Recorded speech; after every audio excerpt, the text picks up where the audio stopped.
problema 4 o nadie lo ha hecho. Yo sí lo hice, profe.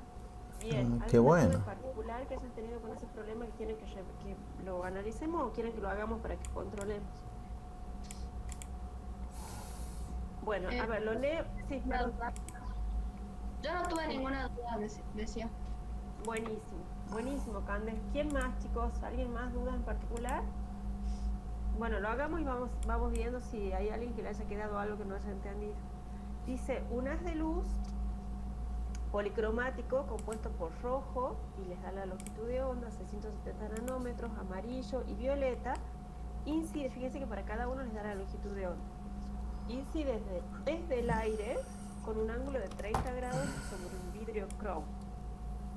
Calcular los respectivos ángulos de transmisión. O sea, les está dando de dato el alfa I, ¿sí? Y les dice que cada uno de esos rayos inciden con 30 grados y les pide que calculen el alfa I, el alfa T, perdón. Ustedes tienen que aplicar acá la ley de Snell como ya venimos trabajando. Entonces, si ustedes van a aplicar la ley de Snell, ¿qué es lo que tienen de dato? Recuerden que la ley de Snell que nos dice el índice de refracción del medio incidente es igual al seno del ángulo del rayo, la normal del medio incidente, igual al n del medio transmitido por el seno del ángulo del medio transmitido. En este caso nosotros tenemos como dato los dos índices de refracción, porque tenemos, no tenemos dos índices de refracción, tenemos el ángulo del medio incidente, que es 30 grados, y ustedes conocen el índice de refracción del medio incidente, que es del aire, ¿ok? ¿Hasta ahí estamos? Chicos. Bien, perfecto. Entonces, ¿qué es lo que vamos a hacer para cada rayo? Nosotros acá tenemos dos incógnitas, si se quieren. Ustedes tienen que calcular el ángulo, el alfa. Pero ¿conocen el índice de refracción del vidrio chrome? ¿Lo conocen? No, ¿Les da de dato? No, vemos en pero la ¿qué les da? gráfica. Exactamente, lo vemos en la gráfica. Fíjense lo que les da de dato el problema. El problema les da de dato la longitud de onda. Y nosotros tenemos una gráfica que es una gráfica en donde tenemos los índices de refracción para distintos materiales en función de la longitud de onda, ¿sí? Entonces lo que vamos a hacer es, con la longitud de onda de cada color, entrar para el vidrio chrome. Fíjense que en el gráfico ustedes tienen las gráficas del cuarzo, del vidrio chrome, del cuarzo cristalino, del vidrio flint, es decir, distintos materiales. Nosotros nos vamos a enfocar, obviamente, el que nos interesa a nosotros, que es el vidrio chrome. Entonces, con la longitud de onda, para cada color, vamos a ingresar, vamos a tocar por el eje X con la longitud de onda, nos dirigimos hacia el vidrio chrome y calculamos en el eje de las Y el índice de refracción. ¿Sí? Les hago una pregunta. El índice de refracción será el mismo, ya que siempre es el vidrio chrome para todos los colores, o ese índice de refracción va a cambiar según el color. Cambia según el color. Muy bien. Cada color va a tener un índice de refracción, porque ¿qué es lo que tiene distinto cada refracción, que ya lo están pudiendo ver? Cada color, perdón. ¿Qué es lo que tiene cada color? ¿Qué es lo que tiene distinto cada color? ¿Su qué? Índice de refracción. Claro, va a tener un índice de refracción específico para dentro del vidrio. Exactamente. La longitud de onda es la que va a ser diferente para cada color, por eso cada color tiene su propio índice de refracción en el vidrio chrome. Y eso viene, si hacemos un poquito de memoria de lo que hemos visto en la clase pasada, viene asociada con la velocidad que va a tener ese rayo, en este caso un rayo de distinto color, dentro de ese material. ¿Sí? Va a haber algunos materiales que van a cambiar la velocidad de una manera y otros colores que se van a mover diferente dentro del material, en este caso el vidrio chrome. Entonces lo que vamos a hacer es, utilizando la gráfica, extrapolamos en la gráfica para calcular el índice de refracción y definimos cuánto vale para cada color. aproximadamente tenemos que el índice de refracción para el rojo es 1,51, para el amarillo 1,52 y para el violeta 1,53. ¿Estamos hasta ahí? ¿Qué color las tomó para el rojo? Porque yo estoy haciendo más o menos a ojo y va. La longitud de onda, 1,51. Estoy guiándome lo que ha puesto la Eli en el práctico, ¿no? Pero sí, más o menos 1,51. Bueno, sí. Ahí pueden tener un pequeño error, chicos, porque ustedes están extrapolando y bueno, el ojito les da hasta donde les da, digamos. No está, encima nosotros no hemos puesto en el eje no está marcado milimétricamente, entonces ustedes directamente más o menos calculan. Edu le había puesto 1,52, la Elina ha puesto 1,51, más o menos ustedes definan cuánto les da, ¿sí? Pero está rondando lógicamente en esos valores. Entonces,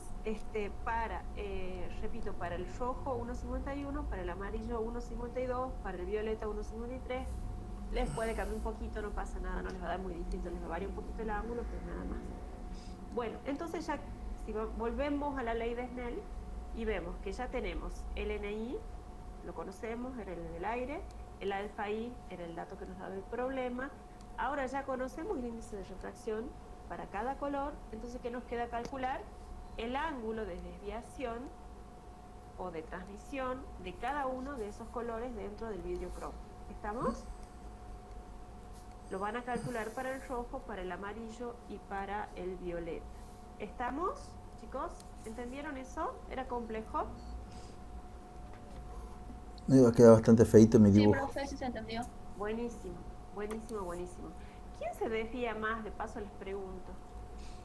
¿Quién se desvía más?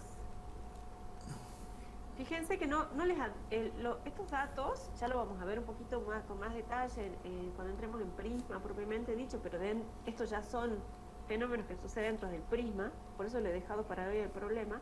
Fíjense que el problema les está dando rojo, amarillo y violeta, ¿sí? No es casual que les hayamos dado esto, le podríamos haber dado cualquier color, la longitud de onda de cualquier color obviamente, pero no es casual que les hayamos dado esto. ¿Qué pueden interpretar de estos tres colores? Rojo y el violeta. ¿Cómo? Perdón, ¿los repetís, Rebe, por favor? No te escuché bien. El rojo y el violeta son Los que más se desvían en direcciones opuestas, en extremos opuestos. No es que más se desvían, están en extremos opuestos. Eso sí está perfecto, ¿sí? El rojo el rojo y el violeta están hasta delimitando la zona del UV visible, que era lo que habíamos visto, habíamos charlado en la clase pasada, ¿sí? Está muy bien. Y uno de esos dos rayos se va a desviar más que el otro. ¿Cuál se desviará más que el otro? ¿Cuál de los dos se desvía más? ¿El rojo o el violeta? Dije, ¿el rojo? Si vos mirás el espectro visible, la profesora les ha puesto, no sé si han logrado ver la clase teórico-práctica, la profesora les ha puesto cuando han terminado de ver este problema, un prisma, ¿sí? Que ya vamos a analizar bien prisma, pero fíjense que cuando ustedes ingresan, cuando el rayo ingresa con luz policromática, que sería podría suceder, va a presentar cada uno de esos colores. ¿Cuál de esos colores se desvía más? ¿El rojo o el violeta? Entran todos como luz blanca. ¿Qué creen ustedes? Hemos dicho que uno está en un extremo y el otro está en el otro extremo. El violeta se desvía más, ¿sí? El violeta se va a desviar más que el rojo. Vamos recordando esto para que podamos entender después qué pasa en prisma, ¿sí? Bien, ¿y el amarillo? ¿Dónde está ubicado el amarillo dentro del espectro visible? Profe, Sí. en el teórico práctico, la profe había dibujado los rayos, digamos, y se ve que, por ejemplo, el violeta está más cerca de la normal, bueno, el amarillo quedó en el medio, digamos, y el rojo está más alejado, digamos. Exactamente. siempre que se No desvía más. ¿Cómo? ¿Y ahí no sería que el rojo se desvía más? No. No, igual para que lo dejamos en stand-by a eso, ya cuando entremos en prisma lo van a ver bien clarito, pero siempre el rojo es el rayo, es el color que menos se desvía, y el que más se desvía es el azul o cercano al violeta, ¿sí? Y el que... Para mí, si querés lo aclaremos un poco, a mí me parece... Dale, bueno. A ver, Digo, capaz que déjame... es mejor en el... A ver, esto va a ser medio como un calco, lo que hemos visto en la consulta de la teoría. Ahora quizá más numérico porque ya tenemos una tablita de la cual puedo sacar valores numéricos, pero bueno. Con la gráfica sacamos el índice de refracción del rojo. Lo reemplazamos acá y nos va a dar un valor. Yo la verdad no sé cuál es el valor, pero nos va a dar un valor. ¿Alguien ya lo ha hecho como para que yo lo anote cuál es el valor? Y lo tengo. Va a salir 19, 33. Bien. Eso es para el rojo, ¿verdad? Sí, del rojo. Y haciendo lo mismo para el azul, para el violeta, ¿cuánto dio para el violeta, que es el otro extremo? 19,7. 19, 07 o 09. bueno, 0,7, 0,9.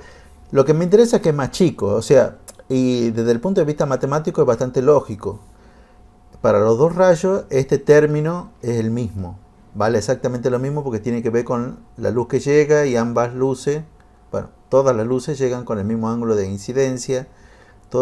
Las luces llegan desde el aire y el aire tiene el mismo índice de refracción para todas las longitudes de onda. Yo lo que veo es que para cada longitud de onda tengo un n distinto. El n del violeta, al tener menor longitud de onda, la gráfica me indica que tiene mayor n. Y si este es más grande para el violeta, quiere decir que este término tendrá que ser más pequeño. Y si este término es más pequeño, es porque el ángulo es más pequeño. Quizás los ángulos me quedan apenita más pequeños, pero bueno, yo lo voy a exagerar un poco. Entonces, disculpen, yo voy a agrandar esta parte para que veamos bien de qué estoy hablando. Bueno, entonces este vendría a ser el ángulo en el cual se desvía el violeta. El violeta se desvía, bueno, mejor dicho, este vendría a ser la trayectoria del violeta. Tiene un ángulo de refracción más pequeño, que es esto que yo estoy marcando acá. Yo creo que lo que te está confundiendo es a qué se le llama desviación. Vos tenés toda la razón que el violeta tiene un menor ángulo de refracción que el rojo. O dicho de otra manera, el rojo tiene un mayor ángulo de refracción que el violeta. Ahora, la desviación es otro concepto. La desviación tiene que ver, yo voy a hacer con resaltador. Esta es la dirección que tenía el rayo en el medio original. Y la desviación se define sobre esa dirección.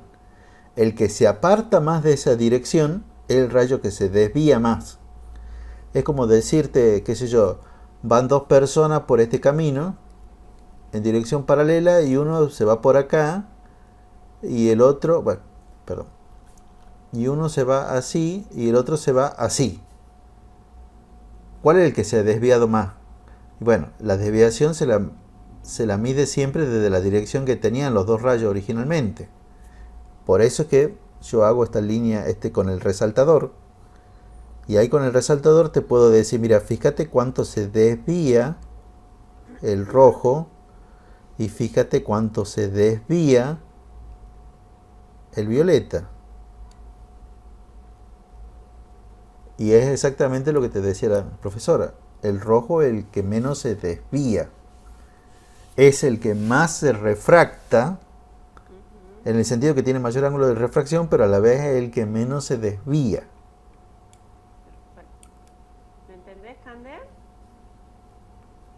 Sí, profe, ahora sí ya lo pude ver, digamos, en el gráfico, sí lo entiendo. Bien, fíjense cuando ya vamos a llegar a prisma, eso que les acaba de mostrar Eduardo es, dentro de un prisma lo calculamos como un ángulo de desviación mínima, ¿sí? Es como el rayo se va alejando de su trayectoria original, ¿entendido? Eso está muy clarito como les ha explicado el profesor, es desviación, no estamos analizando ángulo de refracción, es desviación de su trayectoria original. ¿Entendido? Bueno, Sí, supongo que sí. profe. Buenísimo. Como que tienen una relación inversa. El que tiene mayor ángulo de refracción es el que se desvía menos. Exactamente. Exactamente. Bueno, después, los pedí en el ítem A, los ángulos de transmisión para cada color, que ya lo hemos calculado. Y después en el B dice la longitud de onda. Son datos para el vacío o el vidrio. Calcular la frecuencia de cada rayo. ¿Cómo van a calcular la frecuencia para cada rayo?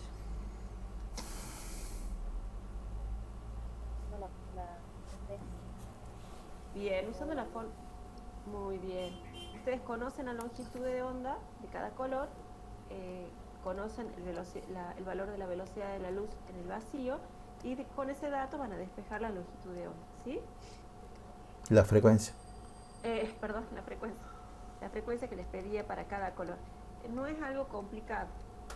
¿Alguno ha tenido duda para hacer eso? Era simplemente despejar. Bueno, supongo que sí. No. Bueno, genial. Era fácil, pero matemáticamente sencillo. Había que saber utilizar la ecuación. ¿Qué ecuación utilizar? ¿Sí? Lo que más me interesaba de este problema es lo que acabamos de ver, es ver o sea, que vayamos acomodando en nuestra cabecita cómo están distribuidos los colores, que vayamos charlando de eso. Esto que acaba de explicar Eduardo, cómo se van a ir desviando esos rayos según la longitud de onda que cada uno de ellos tengan en un cierto medio, y sobre todo que asocien de que cada color va a tener un propio índice de refracción, por más que estén atravesando el mismo medio. Es decir, no quiero que quede arraigado el concepto de que el índice de refracción es propio del medio. El índice de refracción va a depender de cada color que esté ingresando dentro de ese medio, en este caso en el vidrio plomo, ¿sí? Bueno, el ítem C les preguntaba, ¿cambia el color de un rayo al cambiar el medio? ¿Qué creen ustedes? No, ¿no? No, muy bien, ¿por qué? Porque no cambia la frecuencia. Muy bien, no cambia la frecuencia, ¿sí? La frecuencia del color siempre sigue siendo la misma. Imagínense si ustedes tienen una pelota de color rojo en el aire y la tiran dentro de una pileta, la pelota sigue siendo roja, ¿sí? No cambia el color, del rayo en este caso, les he puesto un ejemplo práctico, pero es porque la frecuencia sigue siendo la misma. ¿Cambia la longitud de onda?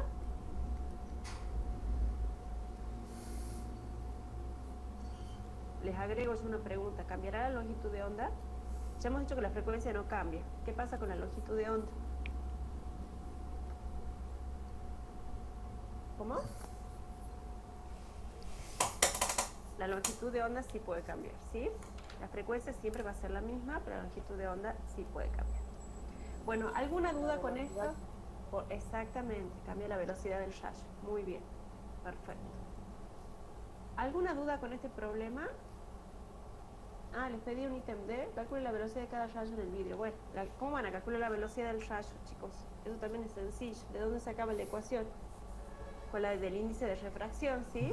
La ecuación que ustedes tenían que asocia índice de refracción con velocidad de la luz y la velocidad del rayo, van a poder calcular la velocidad del rayo despejando la velocidad. El índice de refracción ya lo tienen, la velocidad de la luz la conocen. Obviamente van a usar el índice de refracción para cada color, que es el que han calculado el valor que han extrapolado en la gráfica, y despejan el valor de la velocidad. ¿Algún inconveniente con eso? Profe, recién dijo que podía cambiar la longitud de onda Si cambia la longitud de onda, ¿no cambiaría el color? Porque no, la longitud o sea, el color no depende de la longitud de onda. No, el color depende de la frecuencia. La frecuencia es la que define el color. Ah, ¿Ok? sí, eso tenía duda. Sí. Quizás, disculpa, quizás la confusión venga porque nosotros siempre hablamos de frecuencia o longitud de onda, la asociamos con un color. Pero eso es como que estamos hablando en el aire. Y en el aire que es muy parecido desde el punto de vista óptico al vacío. Pero lo que pasa es que tenés que plantearte qué pasa cuando te pasas a otro medio. Y entonces ahí ves que en realidad el color depende de la frecuencia. No es muy común hablar de esto, pero es así, una cosa que tengan presente porque seguramente le pueden preguntar de eso en los exámenes, en el final. Esa es una buena pregunta de examen, tal cual. O sea, siempre preguntamos, ¿no? De hecho, en los exámenes finales, el tema de si la frecuencia puede cambiar cuando un rayo de cierto color pasa de un medio a otro. Eso es algo que tienen que tenerlo bien clarito, ¿sí? Y es lo que les acaba de decir Eduardo. Nosotros normalmente trabajamos en el aire, salvo que no se les diga lo contrario, inmediatamente asociamos que ese rayo, o ya van a ver un poquito más adelante en una lente, por ejemplo, estamos siempre considerando que estamos en el aire. Si el enunciado no lo dice, es porque se considera que está en el aire. Y como les decía Eduardo, el aire es muy parecido al vacío, entonces ópticamente las cosas son similares, pero cuando ha ingresado en otro medio, ya sea agua, que ya es bastante distinto, las cosas tienen que ser analizadas de otra manera, ¿entendido? ¿Ha quedado claro, Cande? Bueno, Sí. el problema, ¿vos querés que hagamos el problema 7? Antes que pase el problema 9, que ya es un prisma. Bueno, el problema 7 también es un prisma. ¿Vos lo tenés, Edu, querés que lo copiemos? Sí, yo ya lo paso. El problema 7 es, lo que más me interesa es que quede claro el concepto del problema 7, ¿sí? Más allá es un problema muy matemático, que por eso capaz que se hacen un poco se enredan un poco, en donde tienen que aplicar trigonometría, pero más allá de la matemática del problema, lo que me interesa de ese problema es que ustedes tengan bien clarito de qué estamos hablando en esa situación. El problema 7 les dice, si un rayo de luz incide con un ángulo de 60 grados, ahí les está dando el ángulo de incidencia, sobre el vidrio de una ventana de 0,5 centímetros de espesor, calcular cuánto se desplazó dicho rayo al salir por el otro lado del vidrio, ¿sí? ¿Todos han escuchado la teoría, la clase teórica? Chicos, ¿han escuchado la teoría? Sí. Bien. Ustedes han visto que podemos tener distintos tipos de prismas, ¿sí? Fíjense que ya estoy entrando en el tema de prismas. Podemos tener distintos tipos de prismas. Uno de esos prismas, ¿cuál es? Los prismas... Paralela Muy bien, perfecto. Los prismas pueden ser de caras paralelas o de caras no paralelas. Este caso del problema 7, que es un rayo que atraviesa un vidrio, ¿qué tipo de prisma estaríamos en qué tipo de prisma estaríamos presentes? Caras no paralelas. De caras paralelas, ¿sí? Vos tenés el vidrio de caras paralelas. De caras no paralelas normalmente tenemos un triangulito, distintos tipos de triángulos, que en el laboratorio sí pudieran hacerlo por los... ¿Cómo? Estaba viendo la figura del problema 8. Ah, perdón. No, vamos a verlo al 7. ¿Sí? Bueno, de paso les muestro. En el problema 8, fíjense, ahí tienen, ¿qué prismas son los del problema 8? Son prismas de caras no paralelas. Fíjense que son triángulos, ¿sí? Que tienen ciertos ángulos internos y eso va a tener mucho que ver cómo los rayos se van a mover dentro de ese prisma o de ese triángulo. Pero en el caso del problema 7, en particular, es un prisma de caras paralelas. Por ende, ¿qué es lo que sucedía en un prisma de cara paralela? ¿Qué características tenía? ejemplo, no sería de Para, paralela Candel. ahí en el 8 porque no era. Terminemos el 7, después vemos el 8, si no nos hacemos lío, dale. Pero no, no Sí, un triángulo. no tenía que ser isósceles. No. Para, veamos el 7, entramos al otro, ¿sí? Así Sí, queda sí. claro. Sí, Bueno, sí. Cara paralela no es uno isósceles. no te escuché, Candy, perdón. ¿Cómo me dijiste? Que un prisma de cara paralela no es isósceles. O sea, por ejemplo, cuando en el 7 nos preguntó qué prisma era, yo no entiendo cómo identificar, o sea, cuál usar, si uno de No cara pensé. paralela A o... ver, para.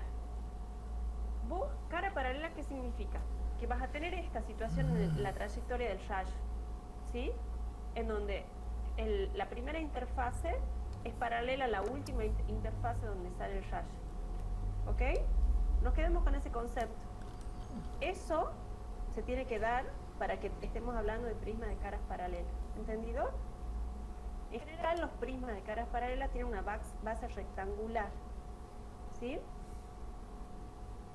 Y los que son de no paralela tienen una base triangular, si quieren, para que se acomoden un poco la cabecita.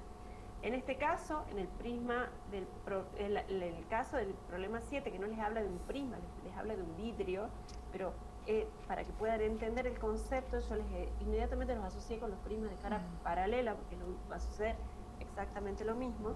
Van a tener un rayo que incide con 60 grados. Fíjense, Eduardo, ahí yo les he trazado el rayo de 60 grados. Antes de entrar de empezar a analizar qué tipo de prisma es y demás, quiero que pensemos qué le está pasando a ese rayo, ¿sí? Ese rayo, ¿qué va a pasar? Está pasando del aire al vidrio. ¿Qué le va a pasar? ¿Se va a alejar o se va a acercar a la normal?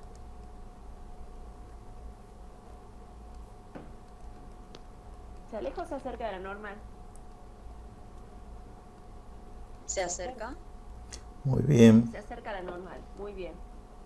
Si ustedes podrán calcularlo al ángulo, fíjense, Eduardo ya les ha puesto, tienen todo, tienen el índice de reflexión del aire, tienen el ángulo de incidencia, tienen el índice de reflexión del segundo medio, que en este caso es el vidrio, despejan el ángulo, despejan el seno de alfa para calcular el ángulo de transmisión o el ángulo que está formando en el vidrio, ¿sí? Con la normal. Bueno, hasta ahí es lo más sencillo, es algo que ustedes ya vienen haciéndolo y no habría inconveniente. ¿Hasta ahí estamos? ¿Eso lo han entendido, sí, chicos? Bueno, perfecto. Pero a mí me piden cuánto se desvía. ¿Cuánto se desvía? No me está pidiendo el ángulo de transmisión, ¿sí? Del medio transmitido. Me está diciendo cuánto se desplaza. Y ahí voy a volver a tomar el concepto de prisma de caras paralelas. ¿Qué pasaba cuando tenemos caras paralelas? Cuando el rayo ingresa en una interfase que está paralela a la interfase por donde va a salir. ¿Qué pasa con esos, cuando estamos en presencia de esa situación? Es decir, tenemos un rayo emergente y un rayo incidente. ¿Qué características tienen esos rayos? Cuando tenemos dos superficies o dos interfaces paralelas. Para el incidente. El rayo emergente es paralelo al incidente. ¿Quién lo ha dicho? Perfecto, Rebeca, fuiste vos muy bien. El rayo emergente es paralelo al rayo incidente. Pero si he ingresado así, fíjense así, voy a tener un desplazamiento por acá, ¿sí? Pero salen paralelos entre sí. El incidente con el emergente, con un cierto desplazamiento. Entonces lo que nos está pidiendo el problema es que calculemos ese desplazamiento entre los dos. ¿Ok? ¿Hasta ahí me entienden? Ahí Eduardo está dibujándoles por dónde tendría, más o menos, cómo está, tendría que salir el emergente. Bueno, ¿cómo vamos a hacer para calcular esa distancia? Y ahí viene un poquito la parte engorrosa. Nosotros tenemos, engorrosa porque tienen que aplicar trigonometría, pero tampoco es tan complicado, ¿sí? ¿Qué es lo que tenemos ahí nosotros? El graficado. ¿Qué podemos aplicar acá? ¿El teorema de quién? O si quieren hablar de catetos o de ¿Ahora? Pitágoras, ¿sí? Tienen que aplicar Pitágoras.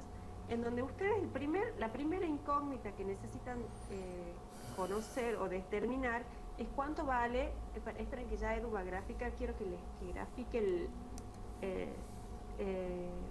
lo que está la parte trigonométrica en el vidrio para que podamos identificar cada parte del triangulito ese. Ustedes tienen que... Sí, tranqui, vos dibuja tranqui. Sí. Sí. Bueno, perdón. Entonces, ustedes ya pueden definir que ahí ustedes tienen un cateto opuesto, un cateto adyacente y una hipotenusa. ¿Lo están viendo ahí? Chicos, ¿lo ven? Sí, profe. Sí, profe. De ese triangulito que tienen ahí, donde identifican hipotenusa, cateto opuesto y cateto adyacente. Esa, fíjense, es la distancia que nos piden. ¿Qué datos tienen en el problema? Fíjense que me da el espesor del vidrio, ¿sí? O sea, la distancia. ¿Cómo, perdón? El ángulo y el cateto adyacente del triángulo. Ajá, perfecto. Entonces, lo primero que van a hacer es calcular la hipotenusa, ¿ok? Con la hipotenusa más ustedes tienen el ángulo que valía 35, bueno, no sé si lo han calculado al alfa t, pero vale 35,40 creo. 35 con algo, ustedes saben el valor de ese ángulo y conocen la hipotenusa. Saben el valor del ángulo y conocen la distancia que tienen entre las dos placas, ¿sí? O sea, que sería esa distancia, ¿qué sería dentro de la función trigonométrica? El cateto opuesto al cateto adyacente. El cateto adyacente, ¿sí? Conocen el valor del cateto adyacente, tienen el ángulo, es decir, pueden calcular el coseno del ángulo. Coseno del ángulo era el cateto adyacente sobre la hipotenusa. Conocen coseno del ángulo, lo tienen al ángulo. Conocen el valor del cateto adyacente, es el dato que les da el problema. De ahí podemos despejar la hipotenusa. ¿Hasta ahí estamos? Chicos. Sí, profe. Bien, perfecto. Yo ya conociendo el valor de esa hipotenusa, que les digo vale 0,61 centímetros, más o menos, 0,60 centímetros, voy a volver a hacer el análisis del rayo. Yo sé que el rayo se ha desplazado, ha incidido con 60 grados con la normal. Y sé que el transmitido es 35 grados, ¿sí? Esperemos que lo grafique Eduardo, porque quiero que lo puedan ver a esto, si no va a ser más complicado explicar.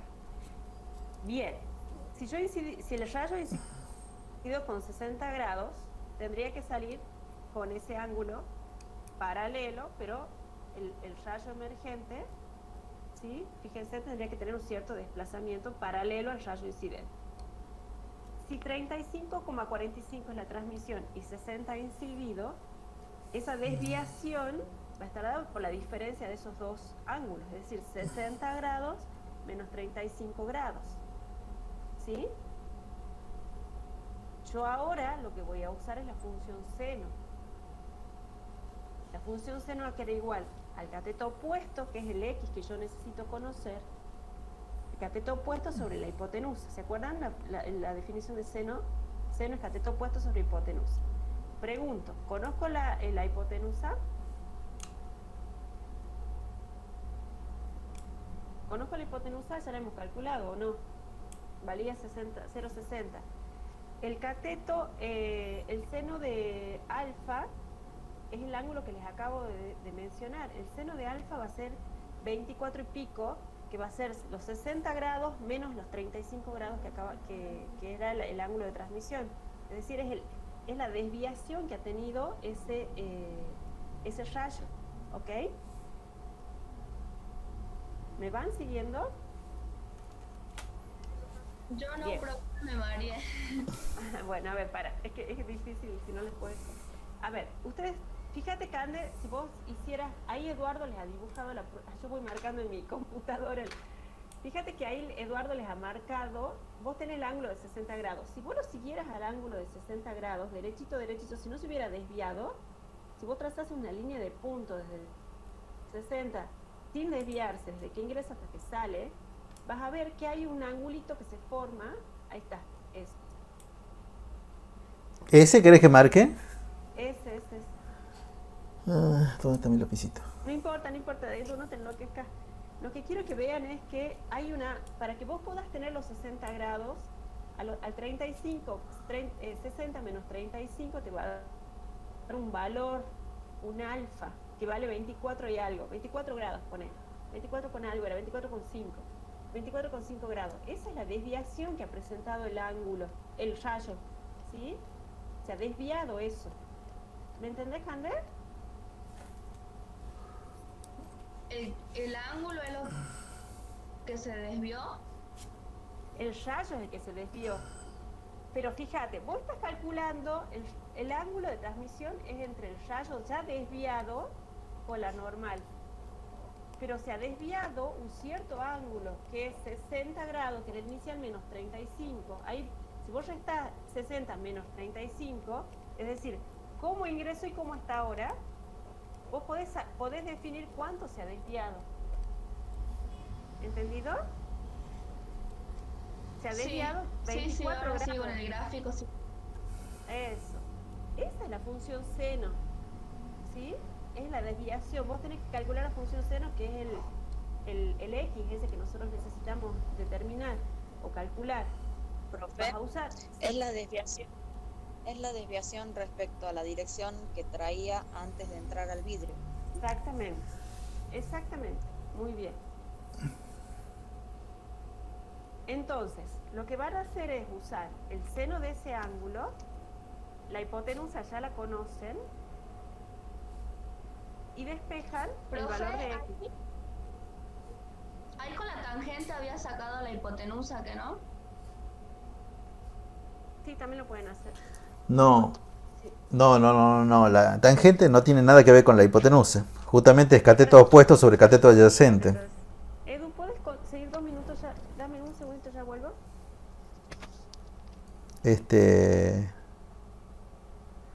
La profesora Cintia le estaba diciendo una versión de cómo calcular lo que se les pide. Bueno, de cómo calcular esto que acá en esta gráfica aparece como X. Yo lo he planteado directamente, planteando la tangente sobre el triángulo amarillo. ¿Ven el triángulo ese que está, los bordes tiene con resaltador amarillo? Sí. Bueno, ese es un triángulo rectángulo. Entonces ahí podemos aplicar el asunto de seno, coseno, tangente, como cociente entre los catetos, ese tipo de cosas. Y si planteamos la tangente de 35, fíjense que 35 es el ángulo de refracción. La tangente es cateto opuesto, que es lo que yo he llamado X, sobre cateto adyacente, que es lo que yo le he llamado Y. Bueno, y ahí es más fácil, porque cuánto se corre el rayo, porque digamos que están viendo el puntero de mi mouse, ¿verdad? Sí, se lo ve. Entra el rayo en esta línea vertical y sale el rayo por esta otra línea vertical. O sea, no entra y sale por la misma vertical. La desviación esa, la desviación lineal, podríamos decir, la podemos obtener directamente empleando la función tangente. O así también, claro. Sin averiguar para nada la hipotenusa ni nada por el estilo. Pero bueno, obviamente lo que planteaba la profesora Cintia es otra manera de calcular exactamente lo mismo. Como quieran, chicos, esto es matemática, pueden ir por un camino o por otro. En todos los casos estamos usando funciones trigonométricas, ¿sí? Ustedes vean por dónde les resulta más sencillo verlo. Es capaz que es más corto este camino que les está mostrando Edu. El tema, lo que sí quiero que quede claro, más allá del cálculo matemático, es qué ángulo tienen que utilizar, o cómo el ángulo, no qué ángulo tienen que utilizar, cómo el ángulo se ha ido desviando de su trayectoria inicial, ¿sí? Ese es el fenómeno concreto que está sucediendo acá. ¿Entienden? Hola. O sea que se desvió 24 grados, digamos, profe. Se ha desviado 24 grados. No, sí, 24 grados, pero vos te piden en centímetros. Ojo, ¿no? O sea, nos piden X. Nos piden X, exacto. Tienen que calcular X. Sí. Sí, chicos, también eso también es una cosa importante. Siempre traten de asociar lo que les piden con alguna magnitud física. Me piden que calcule la velocidad, me piden B. Calcule el índice de reflexión, me piden N. O sea, siempre, en cambio, y acá digamos se vuelve más complicado, ¿eh? Me piden que calcule la desviación, pero hay un ángulo de desviación. No es lo mismo la desviación que un ángulo de desviación. Quizá deberíamos ser más concretos nosotros al pedirlo. Pero entonces ustedes arman un dibujito, le llaman de una manera, porque como yo le he llamado X, también ustedes le podrían llamar D, y también estaría bien. O le podrían llamar con otra letra, no sé, la que ustedes quieran. Hay que hacerse entender. Exacto. Bueno, Y ahí practique. Sí. donde está el ángulo de desviación, ahí cuál sería, ahí tengo que ver de otra manera el X que no, porque ahí tengo que sacar con la hipotenusa, digamos que no. Claro, si vas a usar el ángulo de desviación, tienes que usar la función seno. Ahí ya no puedes usar esta que estás haciendo acá, que les acaba de poner Eduardo. ¿Sí? Capaz que este es más fácil para que lo vean, como les acaba de poner Eduardo, sin tanta vuelta de calcular el ángulo, pero no puedes usar ahí el que yo les mencionaba hace rato, 24 grados, para poder, usando la función tangente, no. La hipotenusa sí o sí la tenías que calcular. Ahí es como que se me forma otro triángulo, ¿no, profe? Con la hipotenusa. ¿Con el desviado? Claro. ¿Con la proyección? Sí. Y sí, si quieres mirarlo así, tenés otro ángulo. Tenés otro triángulo. ¿Sí? ¿Y el X ahí cuál sería? No, el X es el que se forma con el ángulo, con el rayo refractado. A donde les ha marcado Eduardo, fíjense la flecha verde donde dice X. Esa es la desviación que tienen que calcular. Les piden la desviación del ángulo, no de su prolongación si no se hubiera refractado. ¿Entendido? Sí, profe. Mira, Cande, hacelo al problema, porque hasta que no lo hagas matemáticamente, capaz que no lo terminas de entender. Pero es esa desviación, el X que les ha marcado Eduardo es la que tienen que calcular. Pueden hacerlo con la función seno y usar el ángulo de desviación. Pueden usar la tangente, que por ahí es un camino más corto, y como sea, tienen que tener claro qué función trigonométrica usar y con qué ángulo utilizar. ¿Entendido? En todos los casos deberían llegar al mismo resultado. ¿Ok? Fíjate que el problema 7 no te pregunta para nada de desviación. Dice concretamente, calcular cuánto se desplazó dicho rayo al salir por el otro lado del vidrio. Y es lo que yo he marcado ahí como X. Eso... Yo me mareo porque estoy viendo un dibujito que habían puesto en la teoría y la profe había marcado como el X entre la línea esa que sigue del rayo incidente, digamos. Sí. Y la prolongación. Claro, la prolongación, al X lo había marcado entre el 60 o sea, el ángulo que sale el último, el 60, y esa prolongación. No sé si me... Bueno, pero ella puede haber, no sé, no... Sí, A ver, decime si yo me equivoco, ¿eh? Entonces, lo que vos me estás diciendo es que ha marcado como la desviación esta distancia que yo voy a poner ahora, ¿con qué letra? Con rojo. Desde acá hasta acá. ¿Eso?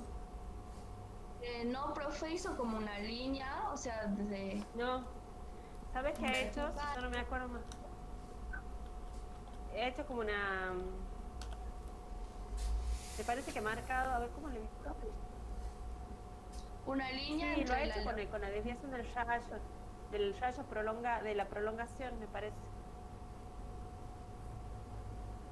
Vos lo estás dibujando abajo, Edu, y ella lo ha hecho así, siguiendo la dirección de la prolongación. Pero no, eso es desviación, Candé. No, esa es la desviación. no te está dando lo que ella ha mostrado, creo que se está refiriendo a eso, es lo que más o menos estamos dibujando acá, cuánto se ha desviado, ¿sí? Desde que ha ingresado, desde que incide, hasta que emerge del vidrio, en este caso. Es que en el lenguaje diario, cuánto algo se desvía, cuánto algo se desplaza, puede ser Es lo mismo, sinónimo. claro. Pero en el lenguaje técnico no es lo mismo. La desviación tiene que ver con el ángulo de desviación. Y lo que se Exactamente. desplazó es una magnitud lineal, o sea, algo que se mide en metro, en centímetro. El otro necesariamente se mide en alguna unidad de ángulo. De ángulo. La desviación normalmente la calculamos como un ángulo, ¿sí? Desviación. En este caso que se está pidiendo un desplazamiento, ¿cómo hacían ustedes para calcular desplazamiento desde física 1? ¿Con qué letra lo representaban? Claro, ¿Cómo lo veían? con delta de X lo poníamos. Sí, delta de X, ¿sí? Son cosas diferentes. Yo creo que lo que la Pupi, vos te estás refiriendo que Pupi ha puesto, les ha explicado la teoría, es la desviación, ¿sí? ¿Cuánto se ha desviado el ángulo desde que incide hasta que emerge?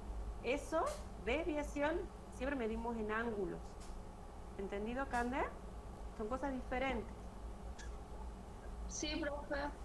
Sí, sí. Bueno, chicos, nos quedan 10 minutos. No quiero que se nos vaya la clase sin ver prisma. Así que vamos a... Bueno, traten de hacerlo el problema. Esto lo tienen que practicar para poder entenderlo, pero por un camino o por otro camino son las formas de poder resolverlo, ¿entendido? Bueno, quiero que veamos el problema... Esperen, un lío de hojas acá. Problema 13. Bueno, el problema 9 es también un prisma, que ya no vamos a tener tiempo de verlo, pero es el prisma de Porro, que se le puede llamar así, o tiene otros nombres, que es muy utilizado porque tiene la característica de producir un fenómeno de reflexión total, ¿no? Eso no lo vamos a pasar porque está muy bien explicado en la clase teórica práctica, y en la teoría la profesora también les ha explicado cómo funciona ese prisma, ¿sí? Y que podría ser básicamente como este, ¿o no? Bueno, sí, es ese, exacto. Bueno, es una versión de ese. Es una versión de ese. ¿Cómo? Es una versión de ese. Es una versión de ese, sí, los ángulos son diferentes, pero es esa versión. Es más, de por qué se caracteriza cómo se lo utiliza a ese prisma, el prisma de Porro.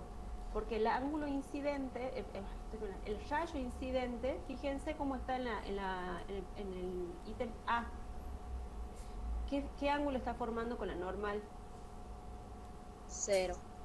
0 grados. Entonces, cuando toca la superficie ya dentro del prisma, se va a refractar, pero con un ángulo límite, por lo cual eso va a hacer que se produzca una reflexión total en donde el rayo refractado, fíjese cómo sale del vidrio al aire, o del prisma al aire, puede ser otro prisma, pero del vidrio al aire, formando un ángulo cuánto con la normal. Chicos, el segundo rayo, ¿qué ángulo forma con la normal? 45. No, del vidrio al aire, es el rayo refractado. Acá en el punto 3, digamos. Ahí está. 0 grados. Sí, eso es lo característico de ese prisma y se lo utiliza para eso. Porque se produce reflexión total, ¿sí? Es un problema. Ahí les ha pedido que calculen el índice de refracción considerando el ángulo límite. Es un prisma que se utiliza mucho porque se utiliza por esta propiedad que tiene de ángulo, de estar trabajando, de producir reflexión total. Por ende trabajamos con el ángulo límite. Todo el fundamento está muy bien explicado en la clase teórica. No voy a entrar en eso porque quiero que veamos el problema 3. ¿Sí? Cualquier duda lo charlamos después. ¿Qué problema crees que veamos? El problema 13, que nos queda un ratito de clase. 13, ya lo el busco. 13, Edu, por favor. Sí. Lo voy leyendo hasta que Edu lo ponga. Dice, problema 13. Un prisma de vidrio crown con ángulo de refringencia de 20 grados de 20 grados tiene como índice de refracción NC 1,517, ND 1,520, NF 1,527. Quiero que vean, vamos a ir analizando las nomenclaturas. Fíjense que acá hay letras C, D, F. ¿Qué representaban esas letras?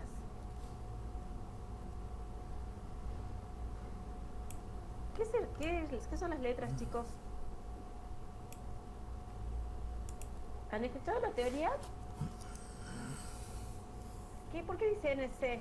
¿A quiénes representan? A los colores. Los colores es una nomenclatura que se utiliza para representar los colores. La letra C representa el rojo, la F al azul, ¿y qué otra era? Y el D al amarillo. ¿Sí? El D al amarillo. Ustedes si ven en la cartilla, bueno, en la teoría está súper recontra explicado, van a ver, pero yo me quiero centrar en las ecuaciones estas. Fíjense el triangulito que tienen ahí, es un prisma, ¿sí? Ese triángulo tiene la característica, ven el ángulo A.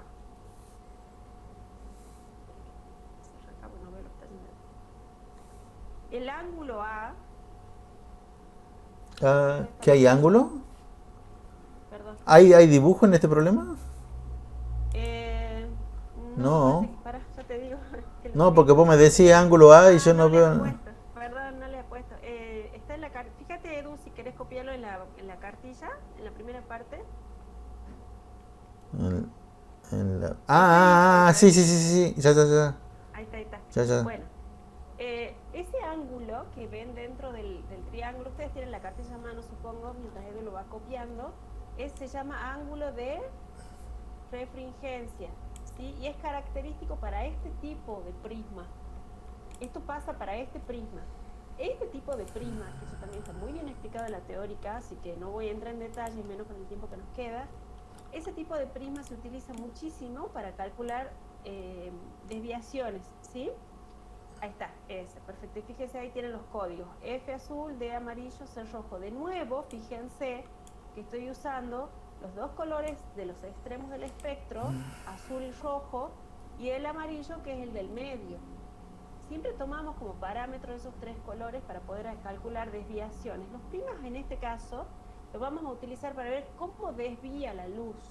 Y eso es un parámetro muy importante, porque ahora ya no tanto, porque ahora hay otros fundamentos que lamentablemente nosotros no vemos en este curso, pero en la espectrofotometría, que es una técnica de espectroscopía que se utiliza para poder determinar concentración de cosas, que está basada en la intensidad de su color, ¿sí? Se utilizan mucho los prismas, se utilizaban mucho los prismas para hacer esa desviación de esos rayos dentro del prisma, ¿sí? Si yo lo hago incidir con una luz policromática, esa sustancia, ¿cómo los desvía? En función de su color. Para poder conocer la desviación del prisma, yo tengo que utilizar algo que represente al espectro. Por eso uso el azul, el rojo y el amarillo. ¿Estamos? ¿Hasta ahí estamos? Bueno, yo lo que puedo hacer es, con este ángulo, después la profesora les ha explicado cómo se lo estudia, cómo se lo analiza este ángulo, yo puedo conocer el índice de refracción, en donde voy a tener, por un lado, el ángulo de refringencia, que eso es característico de este ángulo, de este triángulo, y fíjense que la ecuación les va a dar un valor de gamma mínimo. Ese es un ángulo se le llama ángulo de desviación mínima. ¿Qué es el ángulo de desviación mínima? Fíjense, si ustedes miran en este esquema que acaba de poner Eduardo acá, el ángulo de desviación mínima va a ser más de lo que ya hemos venido hablando hasta ahora, ¿sí? Solo que esta es desviación mínima. Lo mínimo que puede desviarse es ese rayo incidente. Pero vamos a tener un rayo incidente que va a estar formando un cierto ángulo con la normal a la superficie donde está incidiendo esa interfase. Se va a desviar dentro del prisma y va a salir el rayo emergente con un cierto ángulo. Lo que nosotros hacemos es prolongar el rayo incidente, que es lo que está marcado con línea punteada, y vamos a trazar un ángulo entre esa prolongación del rayo con el rayo emergente. El ángulo que se forma entre la prolongación del rayo incidente con el rayo emergente se conoce como ángulo de desviación mínima. ¿Eso lo han entendido en la teoría, chicos? Ahí le marqué los dos rayitos. Yo no la entendí bien, profe. ¿Cómo, Cande? Que la verdad que esta parte de la teoría yo casi no la entendí. Bueno, Ahí lo repasamos. Sí. les acabo de marcar los dos rayos que abra Cintia. Cintia, decilo de vuelta y yo te lo voy marcando. Fíjense, el rayo de la izquierda, ¿lo ven el rayo de la izquierda? Es el rayo incidente. Llega del infinito y toca la superficie del prisma con un cierto ángulo, puede ser cualquiera. El alfa I puede ser cualquiera. Fíjense que ese ángulo va a estar, este rayo va a estar formando un ángulo con la normal a la superficie del prisma que ha tocado, que puede ser X. ¿Entendido? Hasta ahí estamos más de lo que ya conocen. Obviamente, cuando ingresa al prisma, que puede ser vidrio, va a formar ahora un ángulo con la normal dentro del prisma, ¿sí? Y va a salir del prisma al aire. Esto es un fenómeno... ¿Cómo? ¿Cuál es la normal ahí? ¿Cómo, Candé? Ah, eso es. No preguntaba cuál era la normal ahí, el profe la está marcando. Perfecto, perfecto.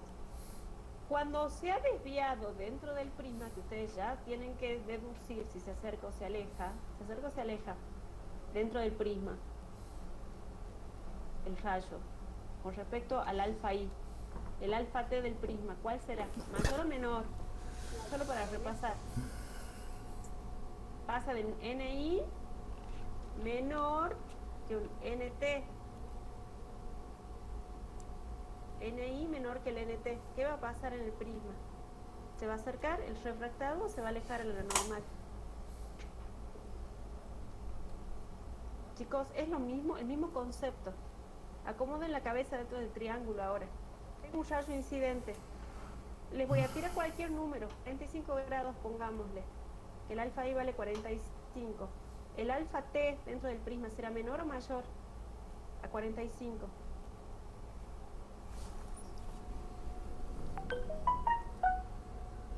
Ay, chicos, por Dios, no se encasillen. ¿Quién tiene mayor índice de refracción, el prisma o el aire? Si el prisma le acabo de decir que es de vidrio. El prisma. El prisma. Entonces, ¿qué va a pasar? ¿Quién es menor? ¿El NI o el NT? El NI. El NI. Bien, el NI. Si el NI es menor que el NT, ¿qué pasaba con el rayo? ¿Se acercaba o se alejaba a la normal? Se alejaba. ¿Se acercaba? No, se acerca a la normal. Se acerca a la normal, ¿sí? Se acerca a la normal. O sea que dentro del prisma, el alfa T, el primer alfa T que vamos a tener es menor que el NI, ¿sí? Yo lo estoy diciendo para repasar, nada más acá no me interesa mucho, pero quiero que no se encasillen porque acá están pasando los mismos fenómenos que estamos, estoy dando clase. Son los mismos fenómenos que tenemos dentro de, que venimos estudiando hasta ahora aplicando la ley de Snell, ¿entendido? De refracción. Bueno, el rayo continúa por el prisma y ahora va a pasar del vidrio al aire. Ustedes todo esto ya saben hacerlo mucho desde el problema 3 del práctico. Ahora de nuevo saldrá del NI, que ahora va a ser el vidrio, con un alfa I, que era el alfa T para el primer caso, ahora ese alfa T es NI, alfa I, y va a pasar al aire, donde voy a tener un NI de nuevo, con un alfa I de nuevo, alfa T de nuevo, ¿sí?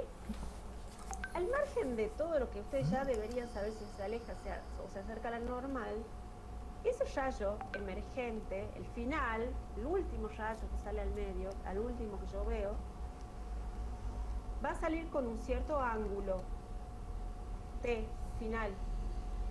¿Entendido? Y ahí está, Eduardo le está trazando la normal.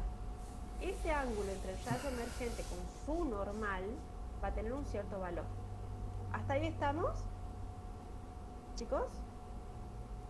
Cande, ¿que no entendías? Hasta ahí estamos. Sí, sí. Sí. Bien. Hasta ahí no hemos visto nada que ustedes no hayan visto hasta ahora. Estamos viendo qué le pasa a un rayo cuando pasa de un índice de menor refracción a uno de mayor refracción y en la segunda parte, uno de mayor refracción a otro medio de índice de menor refracción. ¿Ok? Hasta ahí es más de lo que ya venimos analizando. ¿Qué sumamos ahora en nuestro estudio? Lo que queremos saber es cuánto se ha desplazado ese rayo, cuánto se ha desviado, voy a hablar correctamente, cuánto se ha desviado ese rayo, ¿sí?, con respecto al rayo incidente.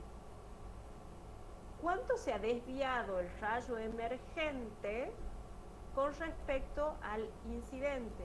El incidente es el verde oscuro, el emergente es el amarillo. ¿Me siguen? ¿Cómo voy a hacer para encontrar cuánto se ha desviado? Lo que hago es lo que ha hecho Eduardo acá. Fíjense, él marcó con amarillo la línea punteada. ¿Qué es la línea punteada resaltada en amarillo? Es la trayectoria que hubiese tenido el rayo si jamás se hubiera desviado dentro del prisma. ¿Entendido? Es el si hubiese, pero ustedes ya saben que sí se ha desviado. Entonces, el ángulo entre el rayo desviado o emergente y la prolongación del rayo incidente se conoce como ángulo de desviación mínima. Es cuánto se ha desviado de el rayo emergente de su trayectoria original. ¿Queda claro? Ahora sí, profesor. Buenísimo. Candela. Sí, profe. Genial. Listo. ¿Cómo lo vamos a estudiar? ¿Por qué nos interesa saber todo esto? ¿Y por qué nos interesa saber los colores? Porque dentro de este prisma, nosotros vamos a estudiar distintas características del prisma. La desviación media del prisma. Si yo les digo, si yo quiero saber cuál va a ser la desviación media del prisma, ¿qué color tendré que utilizar? El amarillo. El amarillo, perfecto. ¿Por qué el amarillo? Porque es el que está en el medio del espectro, ¿sí? Visible. Por eso es media. Si quiero la dispersión del prisma, ¿cuánto dispersa la luz blanca? ¿Qué voy a utilizar? ¿Qué tendré que utilizar? ¿Solo el amarillo, que es el que está en el medio? ¿O les convendrá utilizar algo que represente a todo el espectro visible? Chicos, ¿qué color es? El azul, pero el azul es de un extremo. El azul está muy bien. Porque el azul y el rojo, muy bien. Para ver, esta es la dispersión del prisma. Cuando digo, ¿cuánto dispersa un prisma? Necesito saber cuánto dispersa toda la luz blanca. Todo el espectro visible, ¿sí? Entonces, uso los dos colores del extremo, el azul y el rojo, ¿entendido? Por eso, si ustedes ven las ecuaciones para poder calcular la dispersión del prisma, es el ángulo del azul menos el ángulo de desviación del rojo, lo cual también pueden calcular con sus índices respectivos de refracción, considerando el ángulo de refringencia. Es decir, que el poder dispersivo también lo podrían calcular como A, que es el ángulo de refringencia, por la resta del índice de refracción del azul menos el índice de refracción del rojo. ¿Cómo lo calculan? Dependiendo de los datos que tengan en el problema. Y si les digo el poder dispersivo del prisma, ya necesito entrar un poquito más adentro de ese espectro. Por eso ahora, cuando digo poder dispersivo, voy a incluirlo al amarillo en el estudio, ¿entendido? Y les da esa ecuación que ustedes tienen en la cartilla, que el poder dispersivo se representa con la letra omega, que va a ser el ángulo de desviación mínima del azul menos el ángulo de desviación mínima del rojo sobre el ángulo de desviación mínima del amarillo, ¿sí? No importa, la ecuación se la tendrán que acordar. Pupi no ha entrado ni en detalle porque realmente es engorroso poder llegar a estas ecuaciones, mucho cálculo trigonométrico, pero ustedes apréndansela porque en definitiva lo que nos interesa es poder aplicarla. Pero sí tener claro por qué uso a veces un color, por qué uso 2 colores y por qué uso los 3 colores. No es porque tengo ganas, sino que cada ecuación está tomando o extremos del espectro visible o uno que está en el medio o los 3 cuando quiero calcular el poder dispersivo. ¿Eso queda claro?